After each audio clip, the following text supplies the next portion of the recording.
नमस्कार दोस्तों, स्वागत है आपका learn with Jeet YouTube channel पर। चलिए मार्केट के बड़ी बड़ी न्यूज के बारे में डिस्कशन कर लेते हैं और अगले दिन मार्केट की चाल कैसे रह सकती है, क्या लेवल काम कर सकते हैं, ये भी थोड़ा जान लेते हैं। दोस्तों आज निफ्टी 50 में थोड़ी सी रौनक आई, यानी कि बुलिशनेस आई और निफ्टी 50 में पिछले कई दिनों से लगातार रेजिस्टेंस ले रहा 24,000 लेवल के ऊपर क्लोजिंग दी है। ज्यादा कुछ बुलिशनेस तेजी तो नहीं दिखी, लेकिन एक बार फिर 24,000 के लेवल को रिक्लेम कर लिया है, जो मार्केट के लिए अच्छी बात है। 24,000 के लेवल को रिक्लेम तो कर लिया, लेकिन अभी भी इसमें एक अच्छा खासा बुलिशनेस नहीं देखी गई है। जी हाँ, जब तक 24,250 के लेवल को रिक्लेम नहीं कर लेता, अच्छी क्लोजिंग नहीं मिलती है वीकली टाइम फ्रेम पर, तब आप एक्स्ट्रा ऑर्डिनरी बुलिश मत होइए।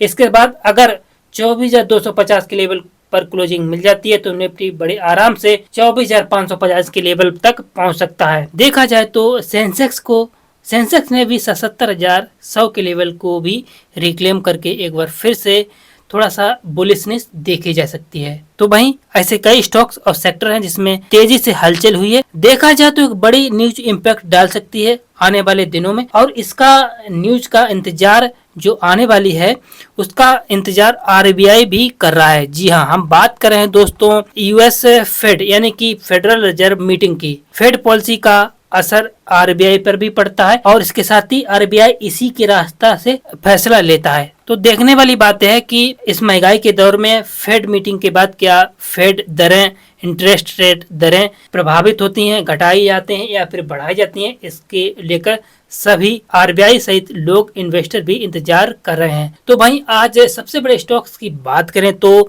टाटा मोटर्स के भी स्टॉक से काफी हलचल देखी गई। वो भी ये स्टॉक्स 9% तक टूट गया। इसके पीछे की वजह यह है कि इसका सब्सिडारी कंपनी यानी कि टाटा मोटर्स की जेएलआर ने इन्वेस्टर को बताया कि 2027 में 13% की रेवेन्यू ग्रोथ का अनुमान लगा रही है।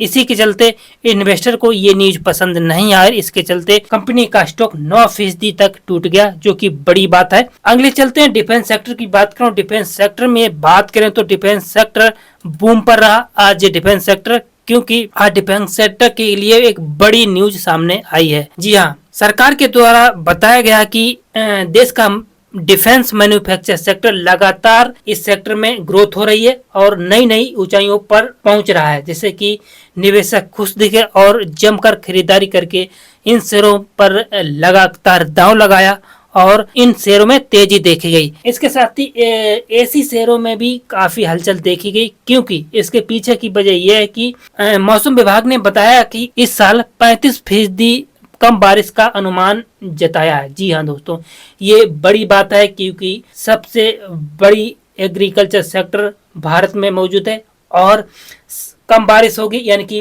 राज्यों में कम मानसूनी बारिश होगी, कम बारिश होगी। इसके साथ ही कई राज्यों में अभी तक मानसून नहीं पहुंचा है, देर से बारिश होगी कुछ भी, जिससे कि बारिश होने से गर्मियां होगी तो लोग एसी खरीदेंगे और इसी के चलते एसी शेयरों में भी तेजी देखी गई, जिससे ब्लू स्टार के शेयर 5% तक उछाल आया और 1700 रुपए के ऊपर चल रहा था आज। इसके साथ ही ऐसे कई स्टॉक्स हैं जो काफी हलचल देखी गई, लेकिन एक बड़ी बात यह रही है कि नीट री एग्जाम को लेकर इसके चलते social media messaging platform Telegram को बैन कर देने की बात कही। हालांकि टेलीग्राम कंपनी ने इसका विरोध करते हुए हाई कोर्ट में इसकी अपील दायर की है।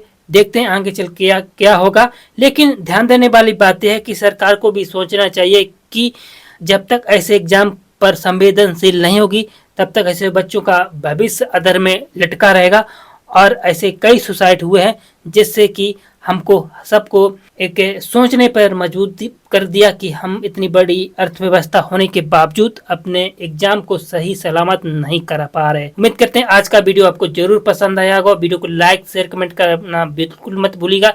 ऐसे वीडियोज पाने के लिए चैनल को सब्सक्राइब करें। फेसबुक पर देख रहे हैं तो फेसबुक पेज पर फॉलो करें, लाइक करें। वीडियो देखने के लिए आपका धन्यवाद।